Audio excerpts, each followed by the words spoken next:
Hey, time for your life's math industry, and what we're gonna do is we're gonna learn about the different types of gear ratios, and also the different types of gear trains that you might see when playing around with gears.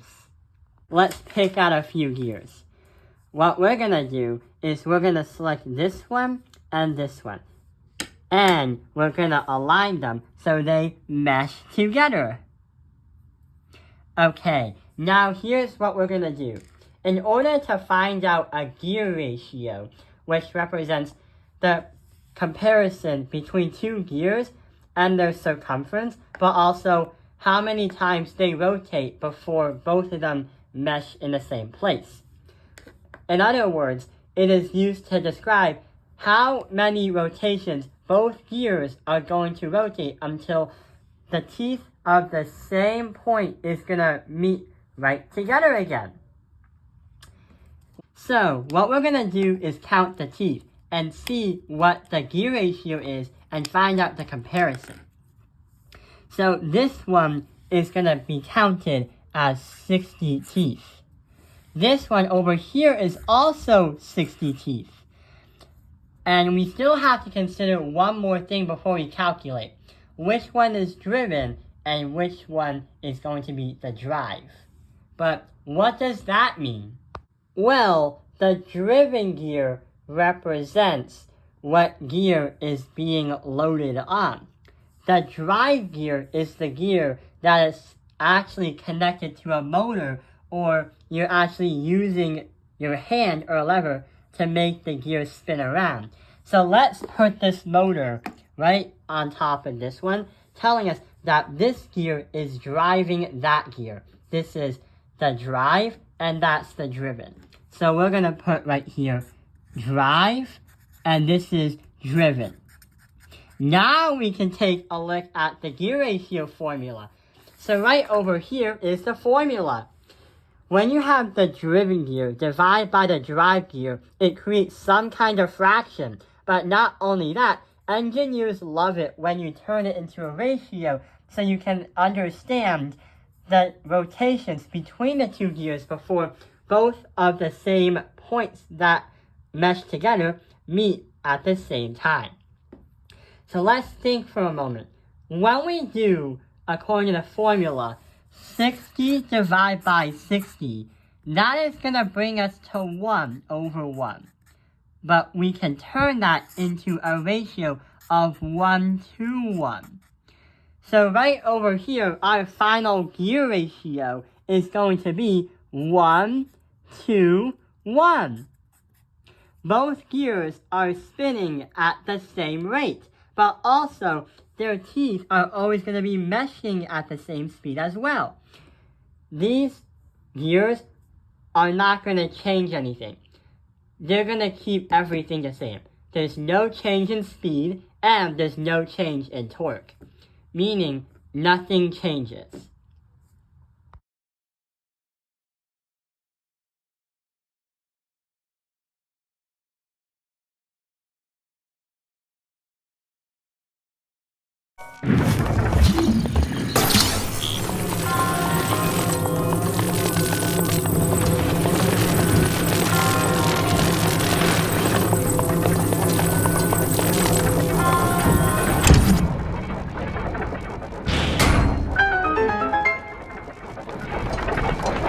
Let's try to come up with another gear ratio and see how that affects the machine that we're working with.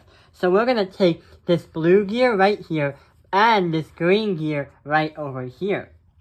So what we're going to do is place this here and place that there, and we're going to mesh them.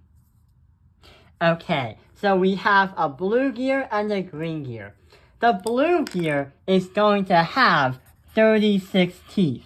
The green gear is gonna have 60 teeth. When we add the motor right over here, it's going to attach itself to the blue gear. So we can say that blue is the drive, and green is the driven. So this is going to drive that, because blue is connected to the motor. What is the gear ratio? Going back to the formula, we have to do driven divided by drive. And that will bring us to a gear ratio.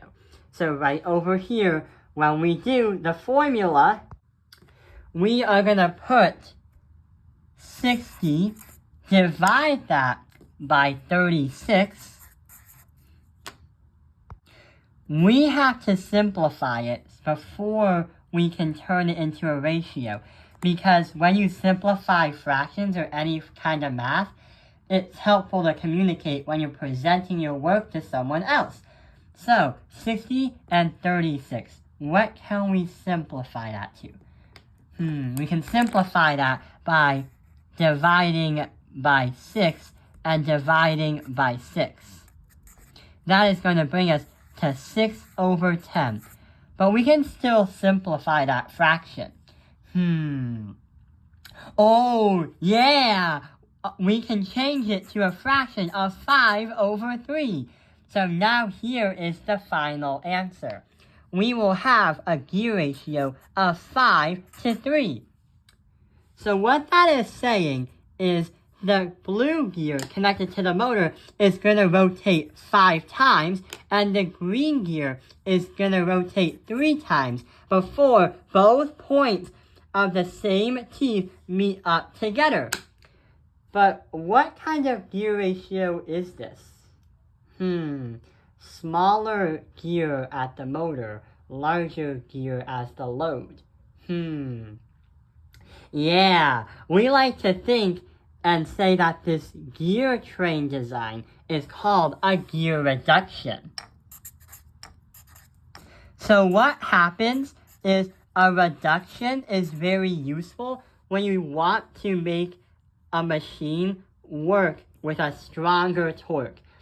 If you have a smaller gear with a larger gear, but the smaller one's driving the larger one, the machine is a lot more powerful. So we could say that there's going to be an increased torque.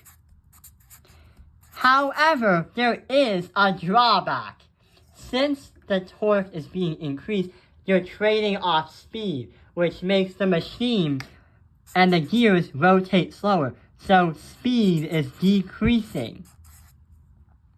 So yeah, that is an example of a gear reduction, when you want to increase the torque but decrease the speed.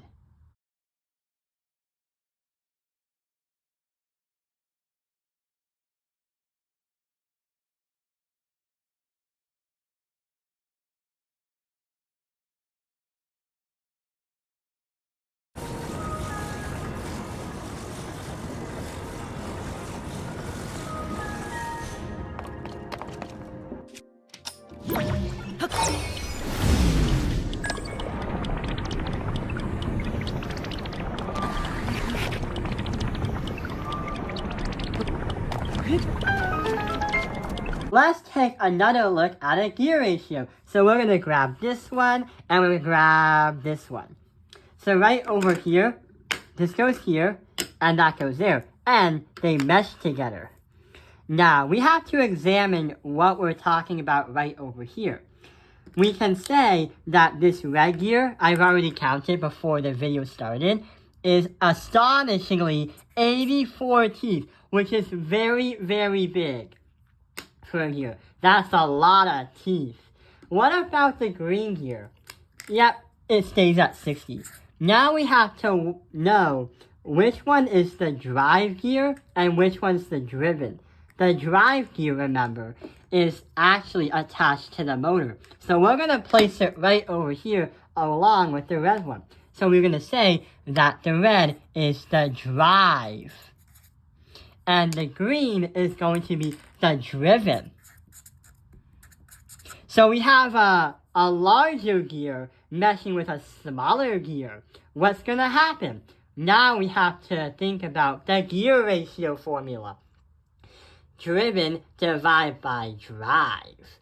And what happens is when you turn it into a ratio, we're going to plug it into the formula. So we're going to have 60 divided by 72. Wait, 72? Nope, 84. it's a good idea to double check on the gear you're working with because you don't want to make any mistakes, which could actually be crucial, especially for engineers. So 60 divided by 84. What can we do? What we can do is, since they're both multiples of 12, why don't we divide this and divide that by 12? When we do that, we get a fraction. 60 divided by 12 is 5. And 84 divided by 12 is 7. So now we have a fraction of 5 over 7. But if you want to turn it into a ratio, then in reality, the ratio is going to be 5 over 7, or 5-7. These colors should actually be swapped. So we're going to place over here, the red gear is going to rotate 5 times. But after it does so, the green gear is going to rotate an astonishing 7 times. So the green gear is going to rotate a lot faster because red has a larger circumference and is also bigger. What is this called? Yeah, it's a gear overdrive! Literally, that's what it's actually called, an overdrive. The reason why is because we're increasing the speed. So what's happening is we're making the machine work faster. And the gears are going to spin a lot faster. The green one is going to spin faster than the red one.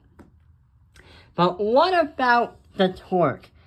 When you're increasing the speed of a gear train with overdrive in it, the torque is, you're actually trading torque off.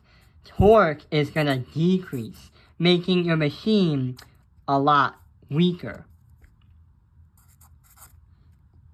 So your machine is going to be less strong, which could be a problem.